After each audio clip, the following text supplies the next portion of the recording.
Bonjour, bonsoir, ça va dépendre de l'heure que vous regardez nous. Bienvenue sur la chaîne Télé Radical, qui c'est chaîne Paul.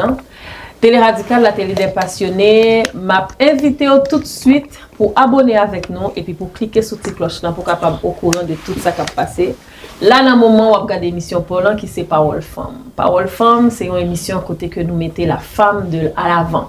Femme afro-descendante, femme qui a fait bon bagay, belle bagay dans la communauté, une femme que ou ka connaît comme ou ka pas connaît. En tout cas, nous-mêmes, rôle par nous, c'est toujours inviter une femme qui pourra permettre nous élever femme, montrer que femme a fait belle bagay dans la communauté. Et journée jeudi, nous gagnons invité. Invité, c'est Joline Camille. Nous allons demander Joline pour les présenter. Qui est-ce ou est Joline? Qui tu es? Parle-nous un peu de toi.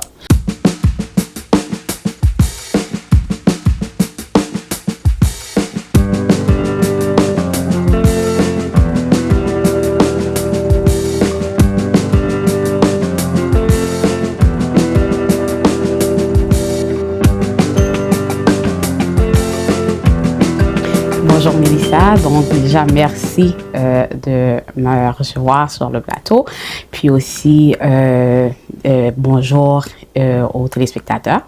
Donc, qui est Joline? Qui est Joline? Question. La grande question, qui est Joline? Donc Joline, c'est cette jeune femme assez mature qui a grandi au Québec. Donc, je suis cette maman d'un petit garçon de 10 ans tout d'abord.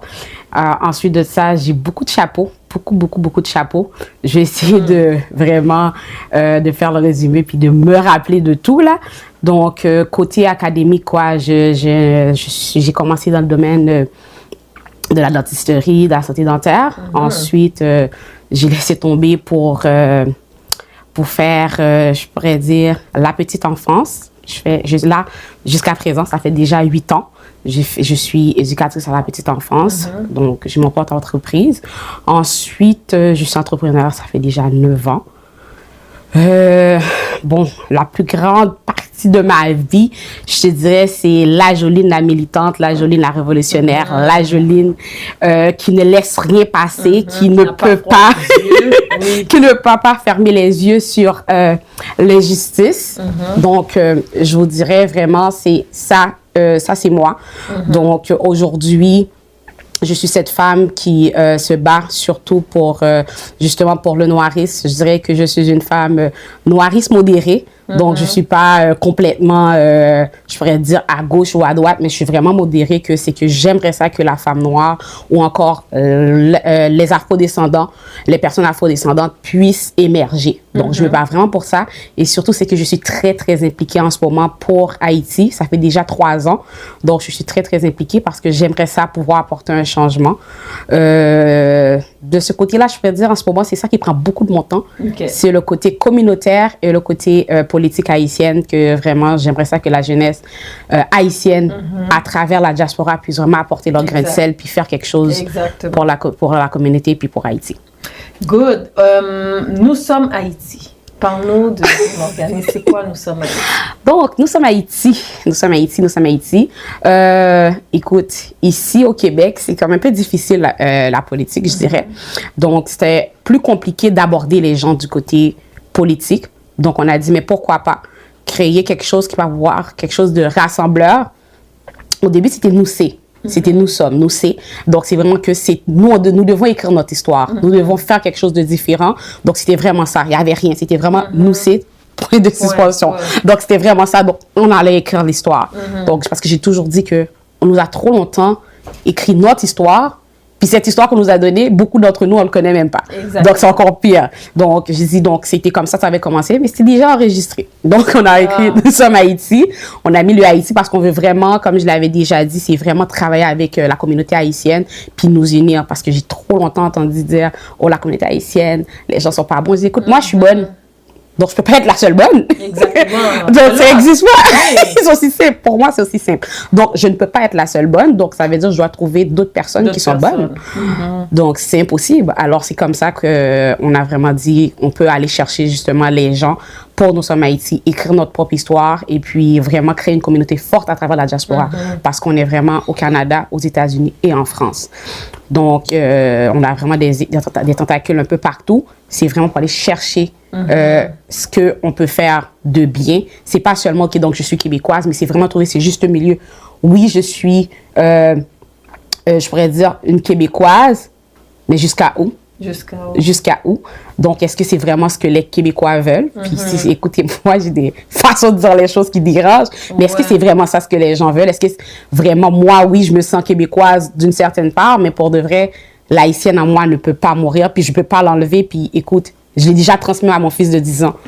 Donc, ça, c'est ça, nous sommes Haïti. C'est vraiment aller chercher nos racines, accepter qui on est, puis écoute, l'exploser à travers les yeux du monde, puis donner une autre perception, d'être vraiment les tentacules, l'extension d'Haïti à travers le monde, que écoute, je suis haïtienne, je ne suis pas seulement québécoise.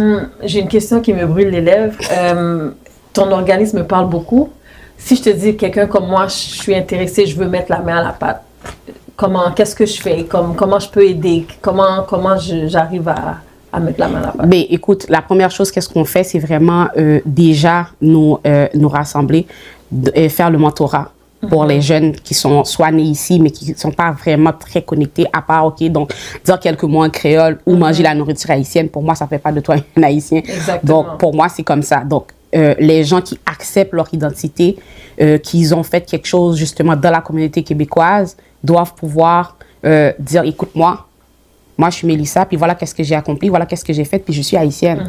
Je ne suis pas seulement québécoise. Donc, qu'est-ce que tu as besoin? C'est être une accompagnatrice pour les jeunes et pour aussi ceux qui ne peuvent pas l'accepter.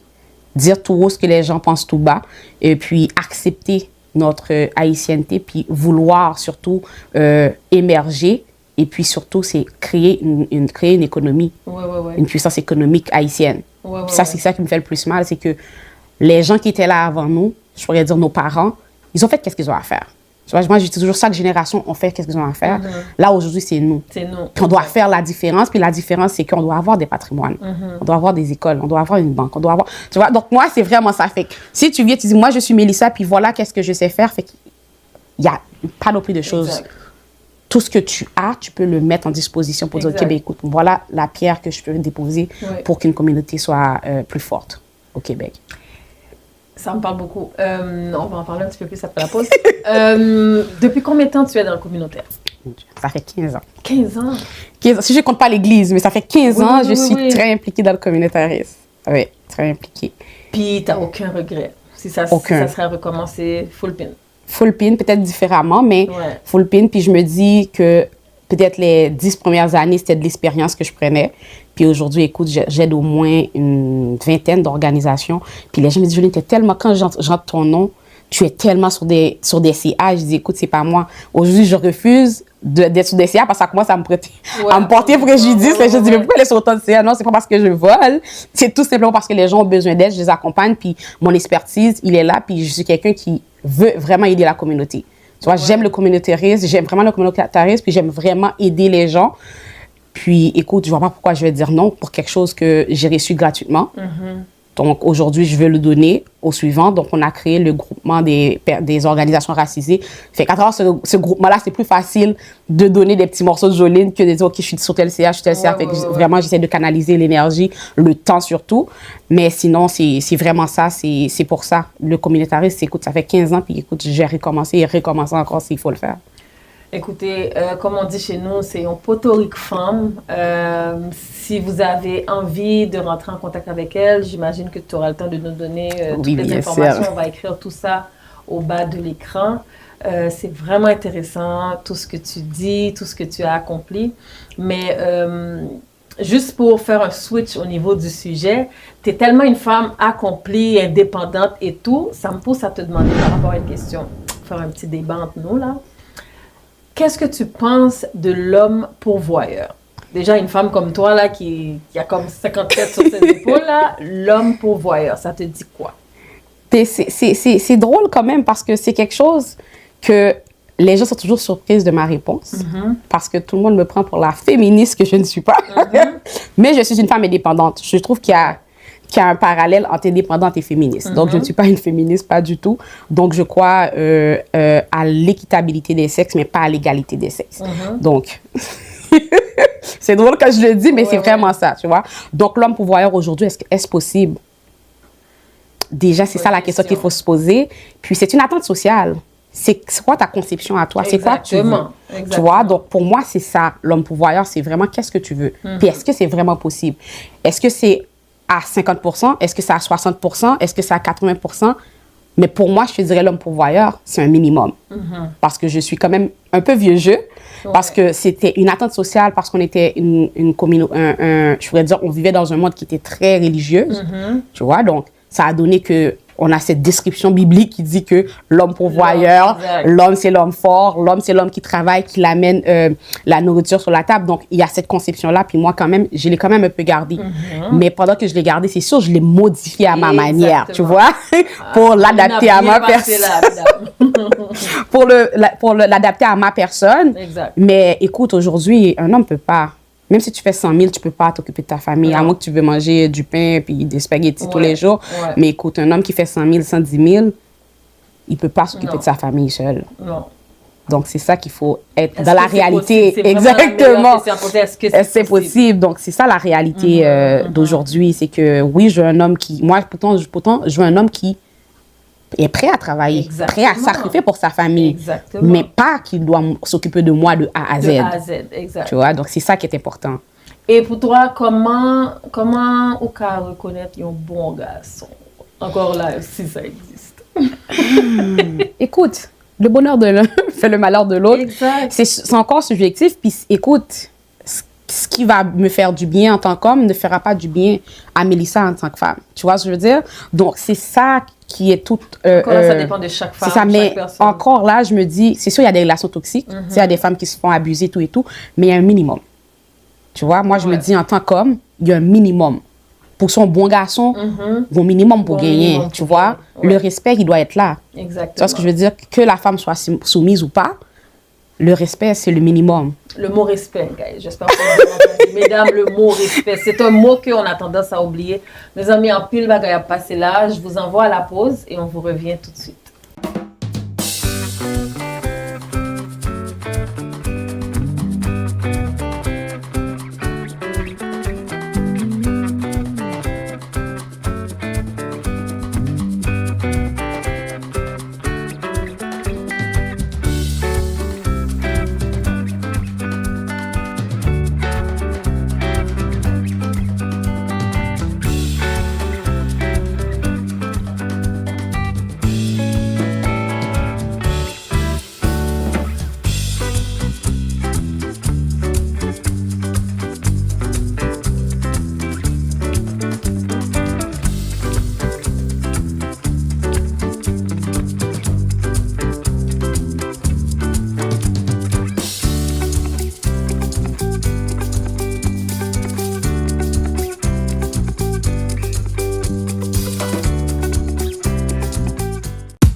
Bienvenue à l'émission Parole Femme. Sous fait paraître, merci d'être fait paraître. Sous t'es là déjà, merci pour ce support là.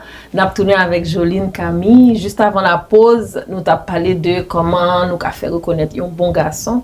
Mais comment nous avons fait reconnaître un bon battant? D'ailleurs, pour commencer, c'est quoi une femme qui est une vraie battante pour toi? Mon Dieu. C'est une question. J'essaie de répondre de. OK. Donc, déjà, je dirais que, normalement, toutes les femmes sont des battantes. Il y a différents types de levels de battantes, tu vois. Donc, déjà, les mères, donc, c'est des superwomen. Ensuite, il y a les femmes que je dirais que eux autres, ils font le chemin. Ils tracent le chemin. Ça, c'est ces genres de battantes-là que je dirais que c'est une femme qui ne se laisse pas mettre dans un moule. Tu sais, le moule société, que société a dit, OK, donc la femme, si sa place est à la cuisine, ou la femme ne peut pas faire ci. À partir de tel âge, la femme ne peut plus faire ça. On ne peut pas retourner à l'école. Quel genre de mère que tu es? Donc, tu vois, ça, c'est déjà, cette catégorie-là, c'est une battante qui ne se soucie pas. Tu vois, elle a sa propre pensée, elle a une vision, puis écoute, elle va tout faire pour pour réussir. Puis, je te dirais, une battante aussi, c'est vraiment une femme qui, non seulement elle ne dépend pas des autres, mais ce qu'elle acquiert, elle le partage. Tu vois, je pense que c'est important le partage quand tu dis que tu es une battante. Tu ne peux pas te battre seulement pour toi. Et il faut laisser trace pour demain. Exactement. Ouais. Fait que je pense que c'est important que tu laisses une empreinte en tant que battante, puis aussi que tu guides les autres. Exactement. Tu vois? Donc, c'est vraiment ça. Puis surtout, du côté de vulnérabilité pour une battante, pour une battante, c'est important. Donc, il faut pouvoir laisser aussi sortir ce côté-là. Ouais. Ne pas tout prendre à charge. Ouais, Moi, écoute, moi, je suis une manfoubaine, comme diraient les Haïtiens, là. Écoute, moi-même, rien va déranger. Mettre pas qu'à payer bill, mettre pas qu'à payer machine, mettre pas qu'à... Écoute, je ne laisse rien s'asseoir sur mon épaule parce Exactement. que tout a une solution. Et s'il n'y a pas de solution, ça ne dépend pas de moi, ça veut dire. Ouais. Parce que normalement, je suis supposée trouver une solution, à tout. Donc, automatiquement, qu'il n'y a pas de solution, il faut laisser aller puis laisser le temps faire les choses. Donc, le temps, c'est notre meilleur allié. Donc, je te dirais que vraiment, c'est ça une battante. C'est vraiment non seulement être forte pour les autres, pour soi, mais aussi savoir quand il faut pisser les gardes, puis, tu vois, puis vraiment pouvoir dire, écoute, là, il faut que je souffle. J'ai besoin de quelqu'un pour souffler, j'ai besoin de quelqu'un pour prendre un peu de temps pour moi-même. Je dois pouvoir pleurer quand il le faut. Il faut déléguer aussi. Il faut déléguer. Chose que les femmes ne font pas facilement. C'est sûr, c'est vrai. Parce qu'on je pense qu'ils se sont tellement mis qu'on n'est jamais mieux servi par soi-même. C'est un peu vrai, mais en même temps, il faut aussi vraiment, c'est important, la délégation. L'épuisement. Exactement. Physique et tout, exactement. Fait que notre santé mentale, en tant que battante, il faut savoir connaître les alertes. Fait que pour moi, c'est ça, une femme battante. Moi, je te dirais, c'est ma description de la femme battante. Belle définition d'une femme battante. On va tout de suite aller à l'écran. On va faire un jeu avec Jolene. On va te montrer des images d'hommes. Puis tu nous dis ce que tu penses. Peu importe ce qui te passe par la tête. D'accord. Qu'est-ce que ça te dit? Donc, on va attendre. Donc, voici la première photo. Yes ou bien non? Mon Dieu. Est-ce que je peux mettre comme entre deux? Ben, dis-nous pourquoi. OK, entre deux, pourquoi? C'est sûr, c'est un bel homme, tu vois, mais est-ce que c'est pas quelqu'un de très matérialiste? Qu'est-ce qui te fait dire qu'il est matérialiste? Ben déjà, je te dirais, moi, je vais vraiment du côté de sa posture, de son, comment on appelle ça, son habillement, tu sais, tu vois, dans le fond, son... beaucoup d'habillement. Oui, je sais, mais c'est pour dire comment il met son chandail, tout et tout. Donc, je me dis, il a l'air d'un homme qui est très, je sais pas, qui n'est pas nécessairement prêt. OK. C'est pas tout à fait encore un homme, comme je les appelle. Quelqu'un qui butine encore de fleur en fleur. Exactement. Bon, exactement. Peut-être que c'est un jugement, mais c'est ça que la photo nous dit. OK, deuxième photo. OK, deuxième photo. Deuxième photo, c'est un non. C'est un non. Pourquoi? Juste la tête, ça aurait été un oui, mais le corps, c'est pas... Ça fait... Ça fait beaucoup. Ça fait beaucoup. Fait que pour moi, non, je suis pas ce genre de femme. Je suis du même avec toi. On va aller avec la troisième.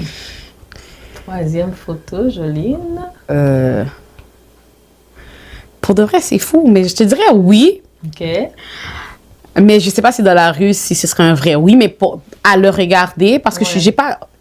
On mûrit, hein? Ouais. Fait que on voit les choses différemment. On voit plus les hommes beaux, musclés. On voit vraiment, je te dirais, on va vraiment chercher la personne. Ouais. Fait que moi, si la personne n'est pas trop petite, parce que je suis petite, là, fait que je veux pas d'homme petit. Mais sinon, en tant que tel, je suis pas très, OK, beau, pas beau, tout et tout. Je suis plus sur ça. Okay. Je suis un peu trop vieille pour ça, là. Non, je suis d'accord avec toi. Tout à fait d'accord avec toi. Ouais. OK. Puis il n'est pas laid non plus. C'est ça, il n'est pas laid. OK. Mon Dieu. Moi, c'est méchant ce que je vais dire, là. Mais son visage me dit menteur. On dirait quelqu'un qui ment tout le temps. Très bel homme aussi. Très bel homme. Très beaux yeux. Oui, mais comme je dis, je ne suis pas très sur la beauté. Fait que pour moi, ce serait un non. Ouais, ce serait un non. On y va avec la dernière. Je dirais oui. Un peu mince, mais oui. Je les ai un petit peu plus un petit peu de chair, là, parce que je suis pas petite, là. Fait que, un petit peu plus de chair. Parce qu'il a l'air vraiment, on dirait, quelqu'un de plutôt sincère. Ouais, il a l'air mûr aussi. Exactement. Il a l'air mûr, il a l'air d'être sincère. sais, des fois, on voit ces choses-là dans les yeux. Peut-être, tu sais, des fois, c'est juste un masque, mais à première vue. Tu vois? Ah. Bon, on y va avec la dernière, cette fois-ci? Je te dirais non. Non, hein? Je suis pas type homme gris, grisâtre, Moi, je suis pas trop barbe. Fait que... Je suis pas barbe, déjà. Ouais. OK? Je suis pas barbe. Pas ces genres de barbe-là. Ouais. Puis je suis pas non plus... je suis pas très homme... je sais pas. J'ai pas encore rencontré d'homme gris. Je dirais pour son âge, il se porte bien. Physiquement, là. Physiquement, oui. Oui, il a l'air enfant. Physiquement, oui. C'est tout Mais ce que je peux dire. je sais pas. Je me dis, si j'aurais peut-être son âge, peut-être. Ouais, mais il est beaucoup plus vieux que... Exactement. Ouais. Voilà, donc ça c'était pour le jeu oui ou non pour les hommes. Maintenant, je vais te poser des questions rafales. Donc, rafale, ça le dit, essaye d'y aller. OK. OK? C'est quand même assez simple. OK. OK. Jus, lait, thé ou café? Thé, OK. Sucré ou salé? salé, Couleur préférée? noir, Montréal, Paris ou Port-au-Prince? Port-au-Prince. Poutine, maille moulin ou pizza? 0, je sais. Ah, OK. Matin, midi ou soir? Soir, OK. Gros ventre, musclé sportif ou ventre plat classique? votre plat classique. Ouais. Tes défauts, tes qualités? Ou bien un défaut, une qualité? Qualité déterminée. Mhm. Défaut, je suis rendue très orgueilleuse, on dirait. OK. Cinéma, resto ou shopping? Resto, Voiture, moto ou avion? avion, Zouk, rabodaille ou bien compas? compas, OK. Instagram, TikTok ou Facebook? Facebook, Déodorant, savon ou citron? déodorant et citron. OK. Grande taille, petit ou entre les deux? Entre les deux. Lunettes, chapeau ou foulard? Chapeau, Pilon, casserole ou gobelet? casserole. Casserole. Mais c'était nos questions rafales. ça nous montre un petit peu qui est Joline. C'est le fun. C'est ça qu'on aime avec ces questions-là. C'était tout le temps qu'on avait, Joline. Merci d'être venue à Femme Radicale. Merci d'avoir laissé ta touche dans l'émission. Comme j'ai dit, vous allez avoir toutes les informations si vous voulez rentrer en contact avec Joline. Un dernier mot pour les femmes qui te regardent, les gens que tu inspires ou que tu vas inspirer. Écoute, la parole est à toi. Mon Dieu, je dirais tout simplement ce que je peux dire aux femmes, c'est vraiment de continuer le combat. Écoute, on a fait un long chemin dans la société, donc je pense que c'est important de ne pas perdre. De ne pas perdre et de ne pas le pervertir, s'il vous plaît. Ouais. Donc, parce que on sent que la société va un peu... se tasse un peu, fait qu'on perd un peu, je trouve, du côté des femmes, des droits qu'on a eu, puis je trouve qu'on est en train un peu de trop jouer avec ça, puis donc c'est ça. Donc, je dirais vraiment, c'est continuer votre combat, les femmes, puis écoutez, ne laissez personne voler votre sourire et votre toujours rester déterminé, puis ayez votre propre vision, votre propre mission. Peu importe avec qui vous êtes, si la personne ne peut pas reconnaître votre valeur et ne peut pas appuyer votre mission, ce n'est pas la bonne personne. Oh, merci. Donc, merci Mélissa de m'avoir reçue. Ça me fait plaisir. Pour finir, vous êtes une femme afrodescendante, vous êtes dans le domaine de l'entrepreneuriat, vous êtes dans le domaine de l'art, vous confectionnez des bouteilles, des chandelles, peu importe ce que vous faites. Vous avez envie de nous partager votre art, de nous partager vos idéologies. C'est l'émission pour vous. Écrivez-nous et ça va nous faire un plaisir de vous recevoir. Merci d'avoir été avec nous. Encore une fois, je suis Mélissa, votre animatrice. Vous êtes sur la chaîne Télé Radicale, la télé des passionnés. Et on se revoit à prochaine Parole Femme. Merci d'avoir été avec nous.